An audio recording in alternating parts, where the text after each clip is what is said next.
ಅಗಜಾನನ ಪದ್ಮಾರ್ಕಂ ಗಜಾನನಮಹರ್ನಿಶಂ ಅನೇಕದಂ ತಂ ಭಕ್ತಾನಾಂ ಏಕದಂತಮುಪಾಸ್ಮಹೇ.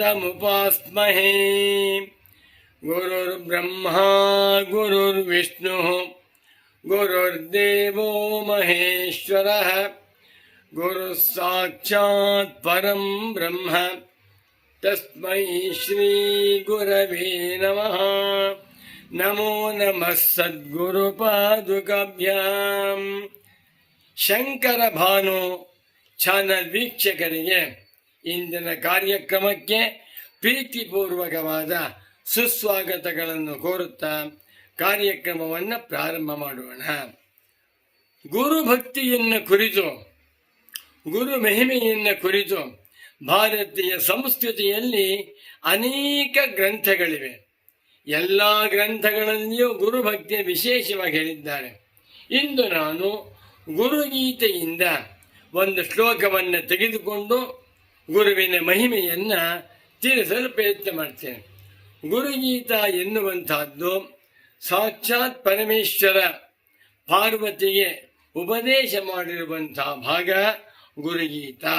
ಅದರಲ್ಲಿ ಒಂದು ಶ್ಲೋಕವನ್ನು ಹೇಳ್ತೇನೆ.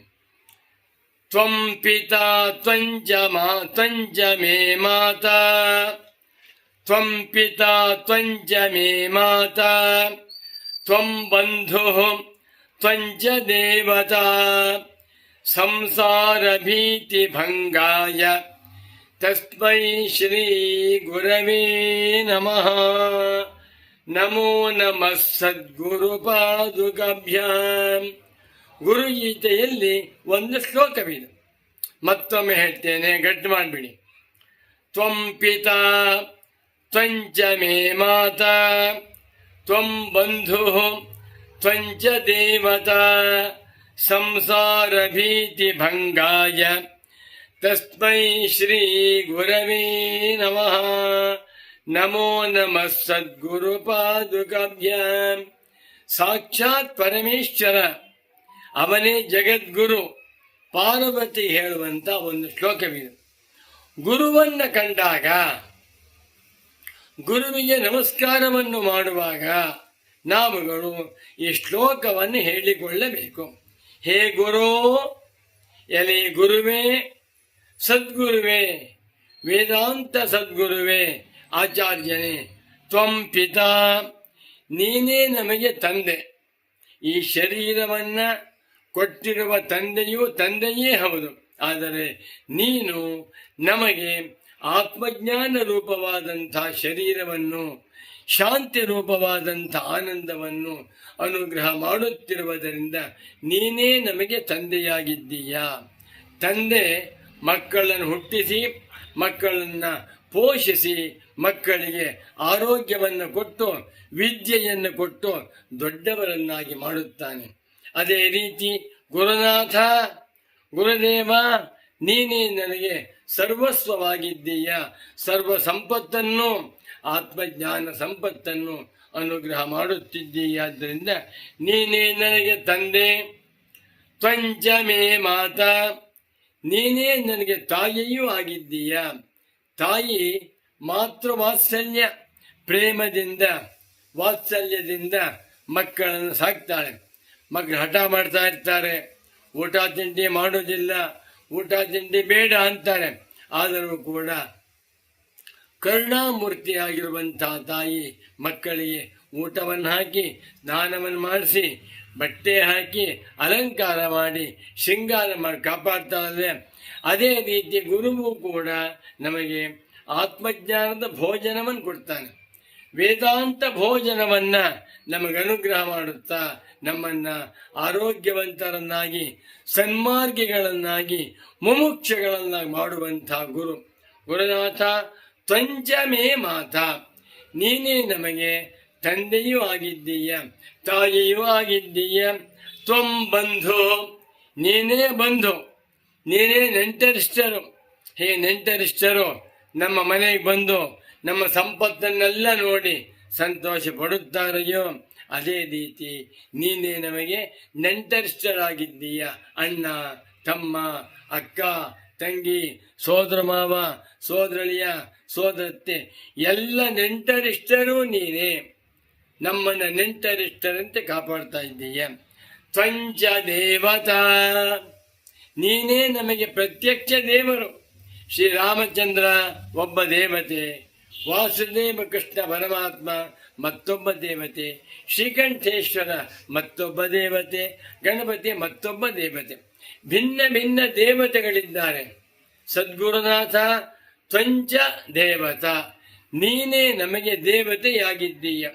ದೇವತೆಗಳನ್ನ ನಾವುಗಳು ಶ್ರದ್ಧಾ ಭಕ್ತಿಯಿಂದ ಪೂಜೆ ಮಾಡಿದರೆ ಸಂತುಷ್ಟರಾಗಿ ಬೇಡಿದ ಎಲ್ಲ ವರಗಳನ್ನು ಕೊಡ್ತಾರೆ. ಅದೇ ರೀತಿಯಲ್ಲಿ ಸದ್ಗುರುವಾಗಿರುವಂಥವನನ್ನ ನಾವು ಕಲ್ಪವೃಕ್ಷ, ಕಾಮಧೇನು, ಚಿಂತಾಮಣಿ ಎಂದು ಉಪಾಸನೆ ಮಾಡಬೇಕು.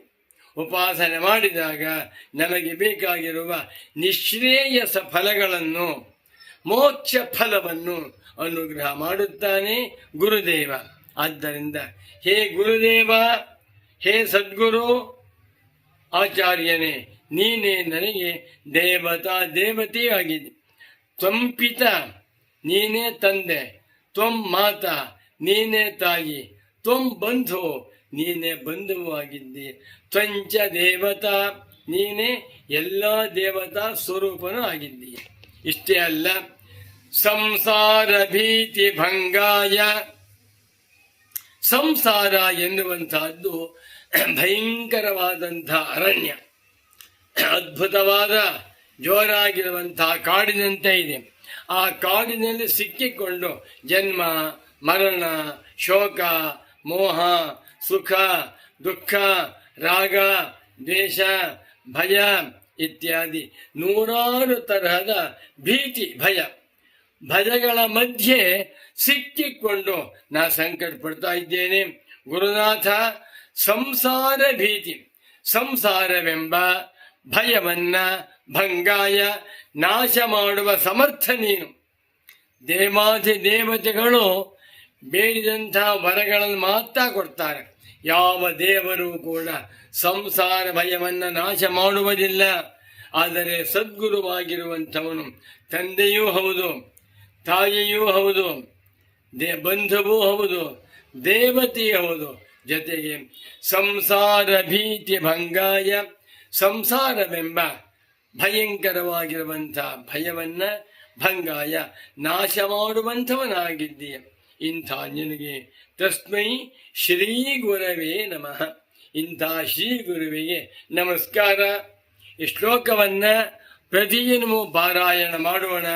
ಪೂಜೆ ಮಾಡುವಾಗ, ಸದ್ಗುರು ಸ್ಮರಣೆ ಮಾಡುವಾಗ, ಸದ್ಗುರುಗಳಿಗೆ ನಮಸ್ಕಾರ ಮಾಡುವಾಗ ಈ ಶ್ಲೋಕವನ್ನ ಹೇಳಿಕೊಂಡು ಅರ್ಥವನ್ನು ಅನುಸಂಧಾನ ಮಾಡುತ್ತಾ ಬಂದರೆ ನಮಗೆ ಗುರುಭಕ್ತಿ ಅಭಿವೃದ್ಧಿಯಾಗುತ್ತೆ. ಗುರುಭಕ್ತಿ ಬೆಳೆದಂತೆ ಅಂತಃಕರಣ ಶುದ್ಧವಾಗುತ್ತೆ. ಅಂತಃಕರಣ ಶುದ್ಧವಾಗುತ್ತಾ ಬಂದಂತೆ ವಿವೇಕ ವೈರಾಗ್ಯಗಳು ಉಂಟಾಗುತ್ತವೆ. ವಿವೇಕ, ವೈರಾಗ್ಯ, ಶಮದಮಾದಿಗಳು, ಮುಮುಕ್ಷುತ್ವ ಎಲ್ಲವೂ ನಮಗೆ ಸದ್ಗುರುವಿನ ಅನುಗ್ರಹದಿಂದ ಉಂಟಾಗಿ ಬಿಟ್ಟರೆ ಆತ್ಮಜ್ಞಾನವನ್ನೇ ಪಡೆದುಕೊಂಡು ತಮೇವಂ ವಿದ್ವಾನ್ ಅಮೃತಃ ಇಹ ಭವತಿ ಎನ್ನುವಂತೆ ಅಮೃತತ್ವವನ್ನೇ ಹೊಂದುತ್ತೇವೆ.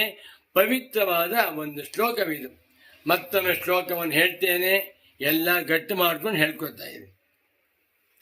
ತ್ವಂ ಪಿತಾ ತ್ವಂಚ ಮೇ ಮಾತಾ ತ್ವಂ ಬಂಧು ತ್ವಂಚ ದೇವತಾ ಸಂಸಾರ ಭೀತಿ ಭಂಗಾಯ ತಸ್ಮೈ ಶ್ರೀ ಗುರವೇ ನಮಃ. ನಮೋ ನಮಃ ಸದ್ಗುರು ಪಾದುಕಾಭ್ಯಾಂ. ಓಂ ಶಾಂತಿ ಶಾಂತಿ ಶಾಂತಿ.